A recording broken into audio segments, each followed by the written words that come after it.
Bonsoir, bonsoir, bonsoir, bonsoir à tous, bonsoir à toutes.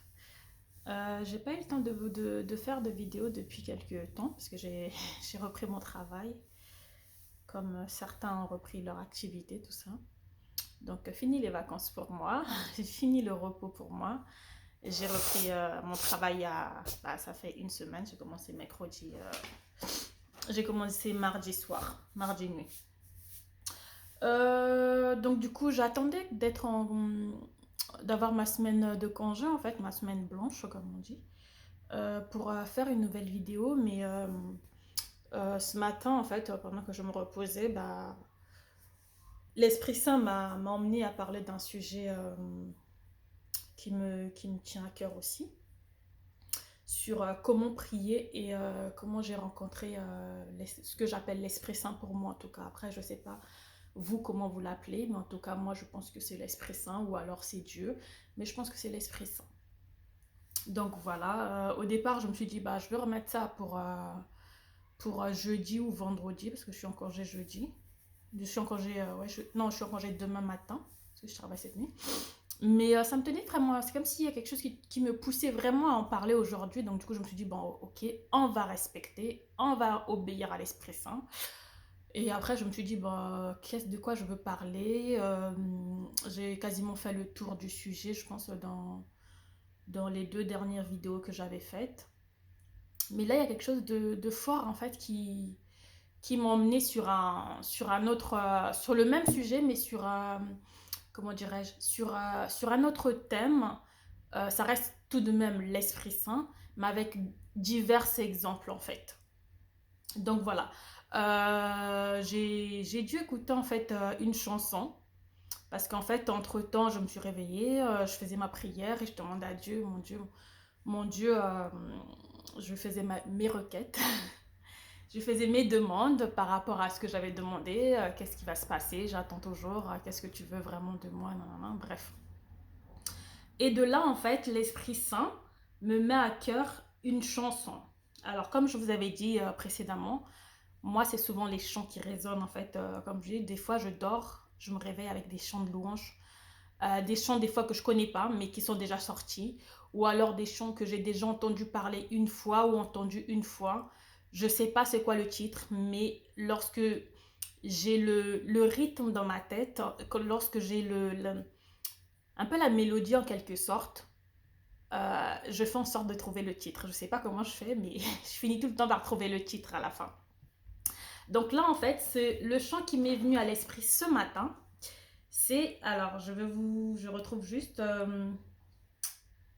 je pense que j'ai dû prendre une feuille pour noter, en fait.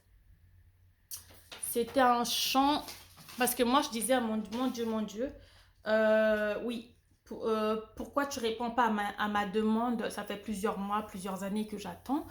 Est-ce que c'est pas une demande vraiment qui tient à cœur à Dieu? Mais je pense pas, parce que ça me tient quand même à cœur aussi. En fait, le chant qui m'est venu à l'esprit, c'était, euh, je disais en fait, quand est-ce que tu vas réaliser mes rêves? Quand est-ce que tu vas me répondre? Quand est-ce, Seigneur? Et en fait, j'ai eu comme un chanteur que j'ai déjà écouté. Cette chanson, je l'ai déjà écoutée une fois au moins. Le nom du chanteur, je savais, mais le titre, je ne savais pas. Mais j'avais cette mélodie qui me disait, c'est la fin des temps. Je ne sais pas si quelqu'un connaît. Une minute, s'il vous plaît.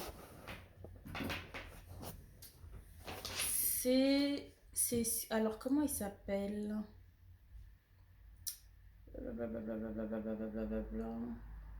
Sylvain, quelque chose comme ça. Sylvain Kachila. Ouais, Sylvain Kachila. Kachila, ouais, que Sylvain Kachila. Euh, Donc voilà. Donc du coup, j'ai écouté cette chanson. En fait, ma demande, c'était quand est-ce que tu vas répondre? Quand est-ce j'étais vraiment j'étais pas vraiment dans la plainte, mais je lui rappelais le souvenir, on va te dire. Je lui rappelais quand est-ce que tu vas répondre. Et du coup, l'Esprit Saint m'a conduit sur cette chanson-là. En gros, c'est la fin de mes souffrances, en fait. Alors, je sais pas quand est-ce que ça va arriver. Je sais pas si c'est dans quelques jours, si c'est dans quelques mois, si c'est dans quelques années, je sais pas. Mais ce qui est sûr, c'est que j'y crois. Et voilà. Donc, voilà. Donc, aujourd'hui, on va parler de comment quels sont mes signaux à moi qui font en sorte que, je pense que c'est l'Esprit Saint qui me guide. Et comment j'interprète ces signaux et comment je réussis à prier au moins une heure de temps. Une heure à prier alors que je prie que genre 20 minutes, maximum 30 minutes. Mais ces jours-là, j'ai réussi à prier une heure et je vais vous révéler un peu ma technique en fait, comment j'ai fait pour rester éveillée une heure. Donc j'ai fait des petites notes un peu, c'est un peu en bazar, mais je vais essayer de suivre un peu ma trame. Alors je peux passer d'un sujet à un autre et puis revenir d'un autre parce que c'est un peu, je les ai écrits rapidement pendant que j'écoutais la chanson en fait. J'avais l'Esprit Saint qui me soufflait un peu les exemples en fait qui m'étaient déjà arrivés mais que j'avais pas oublié mais qui il me rappelait en quelque sorte. Donc tout d'abord, euh, comme je vous avais dit, moi des fois quand je dors, je me réveille avec des chants de louanges. Ces temps-ci, j'ai pas trop de chants de louanges. Je parle plus en fait. Je prie pas tous les jours comme j'avais dit précédemment. Mais je remercie souvent le Seigneur quand j'arrive ou quand je mange ou quand je vais au travail. Merci Seigneur, protège-moi. Juste une communication comme si vous avez quelqu'un à côté de vous en fait, avec qui vous discutez tranquillement, sans pour autant s'agenouiller, louer, enfin bref, toute la cérémonie de prière. Je le fais des fois, mais pas tout le temps.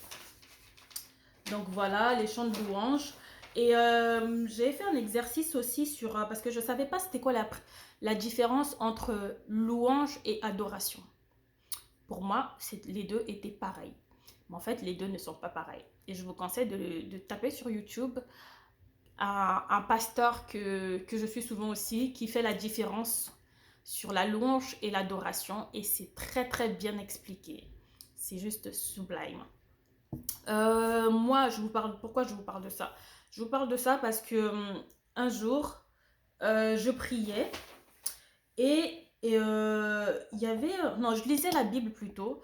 Et je sais plus c'était sur quel évangile qui disait que lorsque vous priez, rentrez dans votre chambre et priez le Père Céleste, quelque chose comme ça en fait. Pour moi, en tant qu'homme, je l'avais interprété dans le sens où tu rentres dans ta chambre, tu t'agenouilles et tu pries. Mais en fait, un jour, j'ai eu la révélation, en fait, la chambre dont parle Dieu, c'est pas la chambre de ta maison. La chambre dont parle Dieu, c'est pas tu rentres dans ta chambre, tu t'agenouilles et tu pries comme moi je l'entendais en fait. Non, c'est pas cette chambre-là. La chambre dont parle Dieu, c'est ton cœur. C'est quand tu te mets vraiment en accord avec lui. Quand certes, tu peux t'agenouiller, tu rentres dans ta chambre, ce qui est ta chambre vraiment, mais c'est quand tu es en communication, en face à face avec Dieu. C'est cette chambre-là, en fait. Et au départ, moi, je ne l'avais pas compris comme ça. Donc, petit à petit, avec l'évangile, avec la lecture, avec les chants, avec tout ça, en fait, comme j'ai dit, mes yeux se sont ouverts, mon âme est plus accessible et mon esprit est plus ouvert et mes oreilles sont prêtes à entendre, en fait. Donc, voilà. Oui, voilà. Donc, je disais sur Sylvain, oui, voilà, c'est ça. Sylvain Kachila.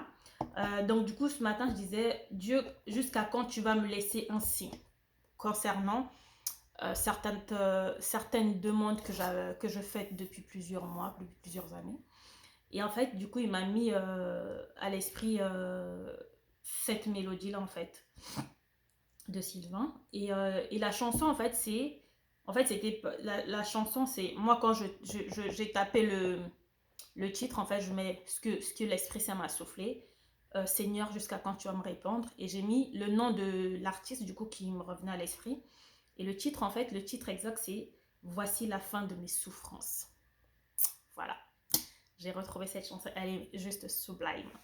En parenthèse, j'écoute toutes les chansons du monde. J'ai pas de préférence vraiment en artiste. Moi, c'est vraiment en fonction de la chanson, comment elle est interprétée, la mélodie.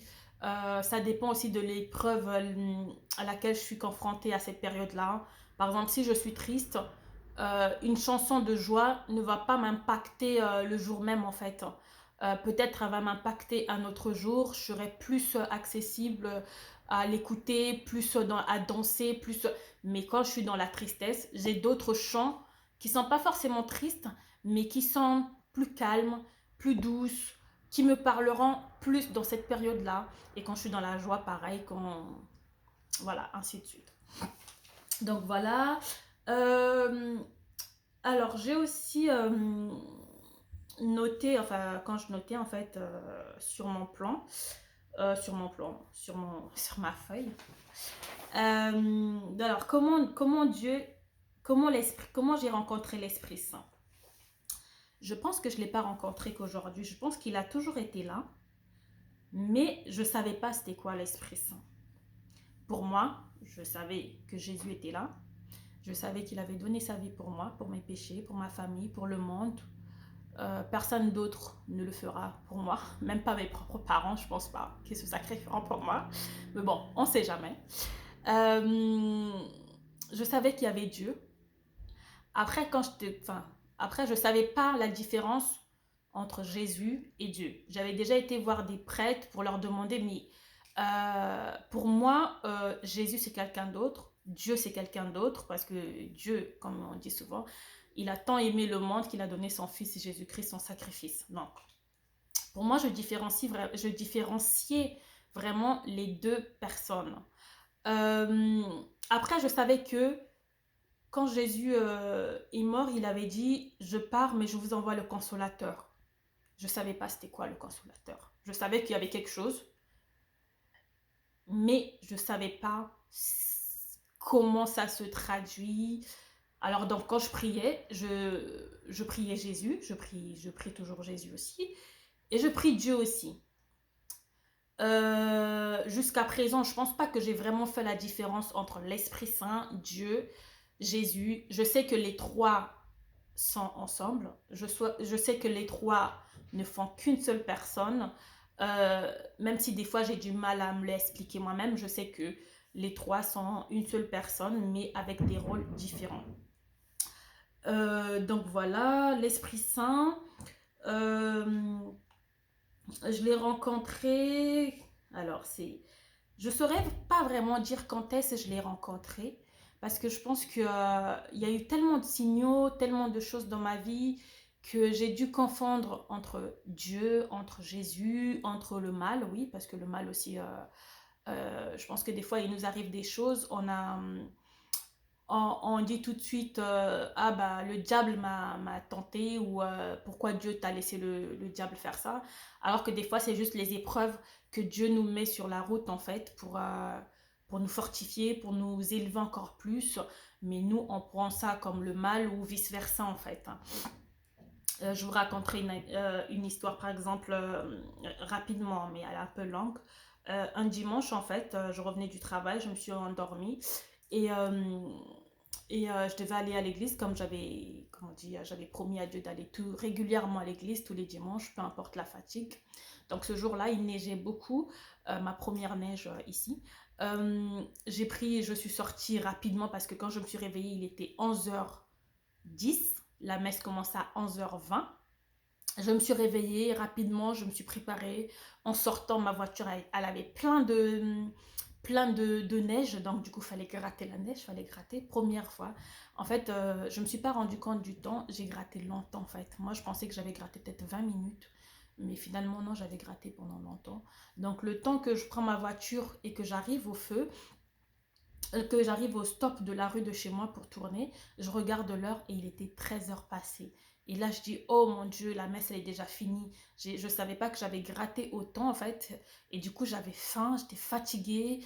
Je sortais du travail, enfin, la veille, enfin, j'étais sortie du travail ce matin-là. J'avais passé une nuit merdique un peu. Et donc, du coup, je me suis dit, bah, au lieu de faire à manger, je vais aller m'acheter à manger, histoire de rentrer, de manger et de m'endormir par la suite. Je suis partie m'acheter à manger, je savais pas quoi acheter, mais bon, je suis partie acheter un truc chinois. En sortant du magasin, j'allume ma voiture démarrait plus. Une voiture que je venais d'acheter peut-être quoi, quelques jours avant. Ma voiture démarrait plus, une voiture électrique. Euh, non, une voiture plutôt automatique. Première fois que je conduisais une voiture automatique, donc du coup, ça a l'air facile. Enfin, c'est facile, mais bon, il y a quand même des complications. Donc du coup, ma voiture ne démarre plus et je pète les plombs. Je fais, mon Dieu, qu'est-ce qui se passe? Je suis fatiguée, j'ai faim, j'ai juste envie de rentrer à la maison et dormir maintenant. Et je dis, je voulais aller juste à l'église pour te louer, Seigneur, mais voilà ce qui m'arrive aujourd'hui.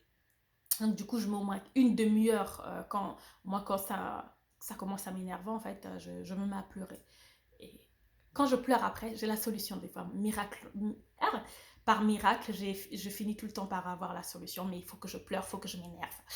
Et finalement, en fait, je demande de l'aide à une dame qui me dit, bah oui, je peux regarder. Donc, du coup, elle vient, elle rentre, elle s'assoit, elle démarre, la voiture, elle part. Je fais, mais pourquoi moi, quand je t'assise, ça ne démarrait pas?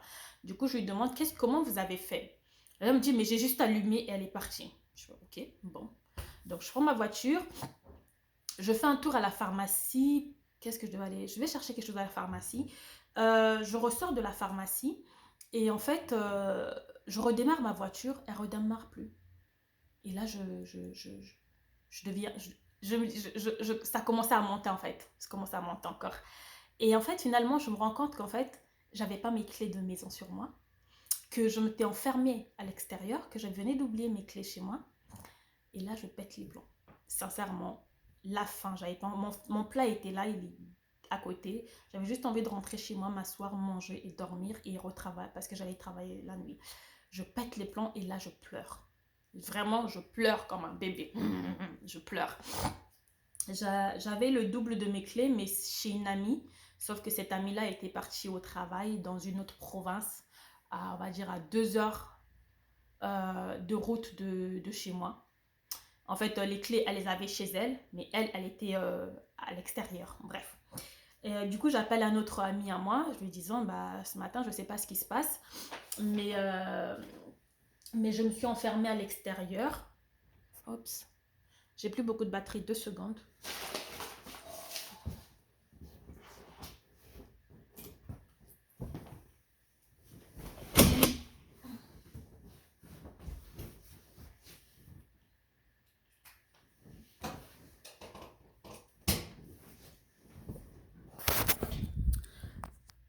Oups.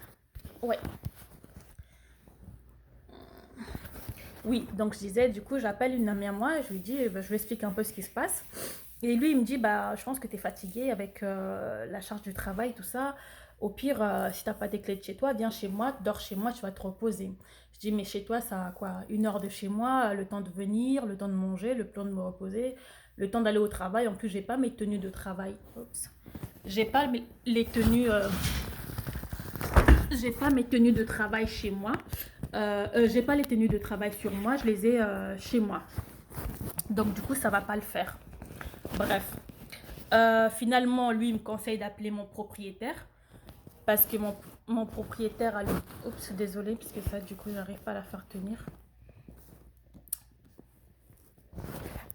Il me dit d'appeler mon propriétaire parce que mon propriétaire a le double des clés. Du coup, j'appelle mon propriétaire, l'heure passe. Je travaille la nuit, hein, n'oublie pas.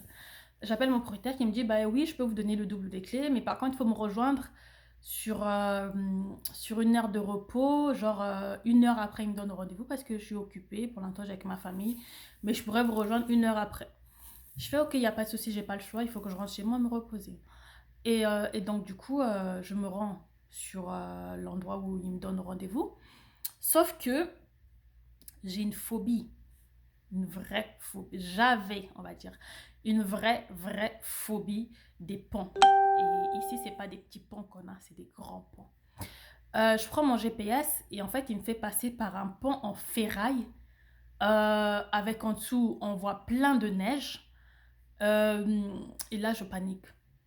Mes pensées, j'avais des palpitations. Je suis en sueur en traversant ce pont. Je me voyais juste que ma voiture allait tomber dans l'eau, dans cette neige. Je me voyais me noyer. Je sais nager, mais alors il y a nager et nager, hein. Je sais nager, mais tu me mets dans une grande rivière au milieu, je me noie. Ça, c'est sûr, avec l'angoisse, la panique, je me noie. Tu me mets dans une piscine, petit bassin, je te le fais. Grand bassin, je te le fais, mais sur le dos uniquement parce qu'il faut que j'ai du mal à respirer en ayant la tête dans l'eau. Donc du coup, il faut que j'ai la tête à l'extérieur pour nager, mais sur le dos dans le grand bassin. Là, je me voyais me noyer dans de l'eau glacée. Mes pensées étaient négatives, mon cœur battait super vite. J'avais des palpitations, j'étais en sueur. Mes idées étaient que négatives. Du coup, je réussis et malgré ça, j'invoquais le nom de Jésus, Jésus, Jésus, Jésus. Mais malgré ça, les idées noires étaient tellement fortes que le nom de Jésus, j'avais beau l'invoquer, ça prenait pas le dessus. Finalement, je réussis à passer sur ce pont, je vais là-bas, j'attends une demi-heure finalement et il arrive, il me donne le double des clés, bref. Je reviens, je demande à Dieu, Seigneur, fais en sorte que je passe pas de nouveau sur ce pont-là, fais en sorte que je passe sur un autre pont, mais pas sur ce pont. Je monte mon GPS, il me fait passer par d'autres routes et finalement par d'autres routes qui aboutissent de nouveau sur ce pont-là. Et arrivé sur le pont, je ne peux pas faire marche arrière parce qu'il y a des voitures derrière. Donc, c'était marqué vitesse 50 km, mais je pense que j'étais à 25 voire 30, mais avec le cœur serré, tous mes organes, mes sphincters étaient vraiment serrés, serrés, serrés parce que j'étais en sueur encore. Mais ce que j'avais remarqué, c'est que j'étais moins stressée qu'au premier à l'aller en fait. Donc au retour, je prends ma voiture, je passe dessus, ouf, finalement je réussis. J'arrive chez moi, mon plat était froid, il était maintenant 17h. Donc je suis sortie chez moi, il était 11h10. Je rentre chez moi, il est 17h. J'ai les clés, j'ouvre chez moi, je souffle, je dis merci Seigneur de m'avoir amené à la maison. Et en fait, le propriétaire m'avait dit, bah écoutez, quand vous allez rentrer, une fois que vous allez retrouver vos clés, vous me garderez mes clés à moi au sous-sol parce que demain, je viendrai les récupérer au lieu de vous réveiller le matin. Je passerai directement au sous-sol dans un petit coin où j'allais lui donner une photo de l'endroit pour qu'il les récupère. Je dis ok, donc du coup, je rentre chez moi, j'avais deux doubles de clés, mes propres clés à moi. Je les ai pris, j'ai pris les clés du propriétaire, donc ça faisait 3 clés sur moi. En plus de ça, je sors par la porte arrière, je laisse la porte grandement ouverte parce que je me dis, oui, pardon, je me dis, c'est fini ça maintenant, euh, le diable ne jouera plus avec moi, avec mes nerfs là, parce que j'ai deux des clés de chez moi, j'ai la porte grandement ouverte, il faut que je rentre chez moi. Mais non. Et finalement, en fait, je me rends au sous-sol, je mets les clés à un endroit caché et je lui fais une photo de l'endroit où j'ai mis les clés, je lui envoie. Et en fait, notre sous-sol, le problème c'est que quand tu rentres, faut pas fermer la porte. Donc, j'avais pas fermé la porte, Dieu merci. Je l'avais entrouverte. Et au moment où je sors, que je tiens la poignée de la porte pour l'ouvrir entièrement, par quel miracle, j'ai pas compris ma main, je la vois refermer la porte, sans vous mentir.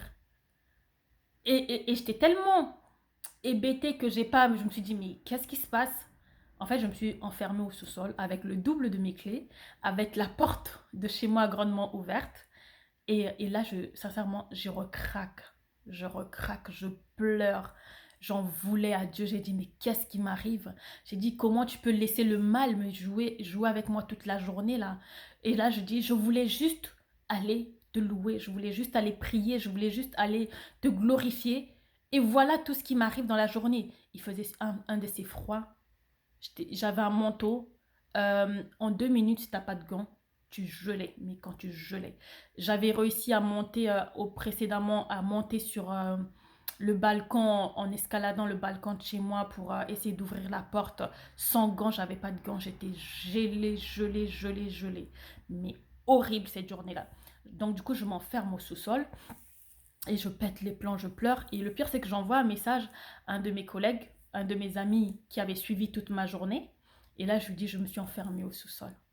Et en fait, il me rappelle, il me dit, je me rappelle encore ce qu'il me dit. Il me dit, si j'avais pas suivi toutes les épreuves que tu viens d'avoir aujourd'hui là, euh, j'aurais pas cru que tu t'enfermes au sous-sol.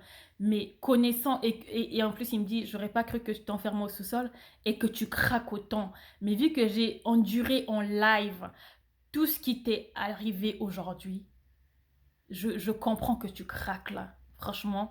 Et il me dit, tes nerfs sont à bout là. Et là, je lui dis oui, là, j'en peux plus là. Donc, du coup, finalement, je frappe au sous-sol. En fait, il y a des voisins. Je frappe sur leur porte, personne ne répond. Je continue à frapper, personne ne me répond. Et je reste un peu de temps. Et finalement, je continue à frapper sur une porte d'une de mes voisines, là, d'une de mes mamans africaines. Et finalement, elle m'ouvre. Et là, quand je la vois ouvrir la porte, je craque encore. Et je la prends dans mes bras. Elle me serre dans ses bras. Je pleure, je pleure, je pleure. Et elle me dit, qu'est-ce qui se passe? Qu'est-ce qui se passe? Et là, je lui explique un peu. Et finalement, après, je rentre chez moi et je rappelle mon ami qui me dit, en fait, faut pas que tu ailles travailler aujourd'hui, Faïda. Je dis, mais si, il faut que j'aille travailler. Je travaille dans 1 heure. Il me dit, non, mais en fait, ta journée, là, elle est juste merdique. Si tu arrives au travail, il va encore, t'es fatigué, t'es sur les nerfs, t'as pas mangé. Euh, il peut t'arriver un truc et tu peux faire une connerie en fait. Et pour la première fois, je commençais un travail en 12 heures. Je commençais à 19h30 pour finir le lendemain à 7h20. Et finalement, j'ai dû appeler pour leur dire, écoutez, je suis fatiguée, j'ai un problème, je ne peux pas venir travailler là en fait. Bref, entre parenthèses. C'était lent, mais voilà. Donc du coup, je vais vous raconter un peu, revenons à nos moutons. Je vais vous raconter un peu comment, qu'est-ce qui m'a emmené à dire que l'Esprit Saint est avec moi. Et avec moi, on va dire plutôt. Donc du coup, en fait, je vais vous raconter une histoire récemment. En fait, euh, Dieu, en fait, il met des anges sur nos chemins. Alors, je ne sais pas s'il y a des gens qui croient aux anges, mais moi, j'y crois. Pourquoi? Parce que avant que j'arrive dans ce pays, je n'ai ni famille, ni aucun membre de ma famille n'y habite ici. J'ai de la famille à côté dans le pays à côté, mais ici au Canada, j'ai quasiment personne, personne, personne. J'étais quelqu'un qui n'osait pas quitter sa famille parce que j'habite en Île-de-France et je m'éloignais un peu de ma famille, mais je ne pouvais pas m'éloigner plus de 2 heures de route. Parce que j'avais besoin de leur présence, j'avais tout le temps besoin, besoin, besoin au point où je pouvais pas aller par exemple m'installer dans le sud de la France, même si j'avais envie d'aller m'installer dans le sud de la France. Mais ça, je me disais, mais si ma famille a besoin de moi, ça mettra trop de temps pour y arriver là-bas, non, non, non, bref. Mais finalement, par les épreuves que j'ai dû traverser, en fait, Dieu m'a enlevé de l'endroit où j'étais pour m'emmener si loin de ma famille. Pas pour me punir, mais pour m'élever encore plus. Et pour vous rappeler, en fait, l'histoire que je viens de vous rappeler sur les ponts, au début, j'ai cru que c'était le mal, c'était le diable qui me tentait, mais non, c'était pas le diable. Je pense que c'est Dieu qui m'a mis à l'épreuve, parce que je pense que Dieu, comme j'avais lu une fois, quelqu'un disait, Dieu, lorsqu'il nous donne des épreuves, il va pas te donner une épreuve qui va te dépasser, que tu ne supporteras pas. Il va te donner une épreuve qui sait que tu es capable de surmonter, que tu es capable de, de vraiment t'élever. À travers cette épreuve-là, en fait, tu sortiras vainqueur. Pourquoi je vous dis ça? Parce que depuis que j'ai eu cette épreuve-là, je peux traverser tous les ponts. Alors, j'ai quand même un peu de palpitation, enfin pas de palpitation, d'angoisse, mais je suis moins angoissée. J'ai plus les idées négatives où je me vois plonger dans l'eau, où je me vois mourir, où je me sens vraiment persécutée, je me sens vraiment mal. Maintenant, je prends de nouveau ce pont et je suis à l'aise. Certes, en bas, le pont en ferraille, ça me stresse encore. En bas, je vois encore beaucoup d'eau. Mais j'ai Dieu au fond de moi. Je l'ai à côté, je l'ai même à côté de moi quand je conduis. J'ai l'Esprit Saint à côté, j'ai Jésus, tu veux, j'ai Dieu à côté. Je ne crains plus. Et c'est ça mon épreuve. Ce n'est qu'après que j'ai compris que finalement, c'était pas le diable qui me mettait à l'épreuve là. C'était Dieu qui m'avait montré comme quoi il fallait que je dépasse, il fallait que je surpasse cette épreuve-là parce que je suis toute seule dans ce pays, j'ai une voiture maintenant et que tôt ou tard, il faut que je traverse des ponts parce qu'ici, il y en a pas mal des ponts et que voilà, bref, c'était une autre parenthèse. Et donc, du coup, comme je disais, Dieu met des anges sur notre chemin. Pourquoi? Parce qu'il y a quelques mois, j'ai eu 2 patients il y en a un qui a eu un accident grave, mais quand je dis un accident grave, lui-même il s'étonnait comment il a fait pour survivre. Pas d'impact sur lui, pas d'impact. Sa voiture apparemment était impactée de partout. Et ce monsieur, en fait, dans la nuit, je le prends en charge et il me dit, ah oui, j'ai un gros accident, non, non, non. Enfin, il me raconte un peu son histoire et il me dit, Dieu merci, j'ai survécu. Et en fait, Le lendemain matin, vers 3 heures 4 heures du matin, il est encore réveillé, il est assis au fauteuil et il me dit encore oui, Dieu merci, nanana. Je sais pas comment j'ai fait pour survivre face à cet accident-là. Et il continue à me parler de Dieu. Donc du coup, je lui dis, et je le regarde, je lui dis, parce que 2 jours avant, un jour avant, après, il devait sortir. Et je lui dis, euh, tant mieux, maintenant vous connaissez en gros la grandeur de Dieu. Louez-le tous les jours, priez-le tous les jours et remerciez-le tous les jours. Et là, en fait, le monsieur, il me regarde, il me dit, vous croyez en Dieu? Je fais, oui, je crois en Dieu. Et si vous m'avez dit comme quoi que face à votre accident, c'est Dieu qui vous a sorti vainqueur de ça, alors remerciez-le parce que c'est un signe comme quoi il vous aime de tout son cœur, de tout son âme. Je, veux, je pense qu'il veut juste que vous soyez plus attentif et que vous soyez à son service en fait. Entre parenthèses, donc il y avait ça.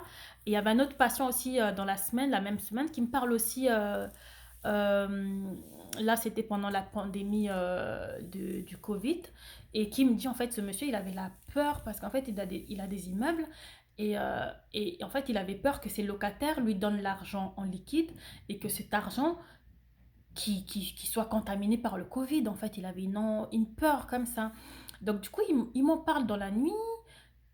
Et donc il m'en parle vers 23 heures. Le lendemain matin, il m'en reparle encore.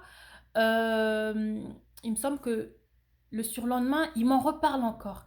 Et là, je lui dis, et là, il me dit, en plus, j'ai une concierge, mais qui va compter l'argent, mais il faut que je reprenne quand même l'argent, mais j'ai peur parce que j'ai ma blonde, j'ai peur qu'elle tombe malade si je contracte cette maladie. Et là, je lui dis, stop, stop.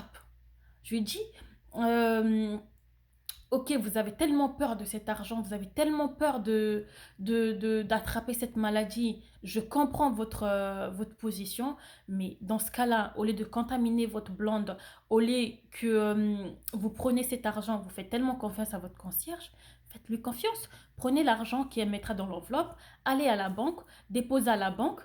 Et vous laissez les agents compter pour vous dans ce cas-là et prier pour eux pour qu'ils ne contractent pas la maladie. Et là, le monsieur, il rigole.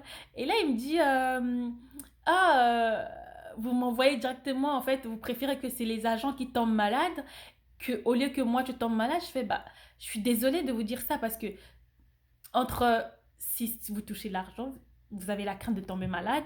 Si vous touchez, supposons que vous touchez l'argent, vous tombez malade, vous le donnez à la banque aussi va être contaminée, supposons que c'est contaminé cet argent-là.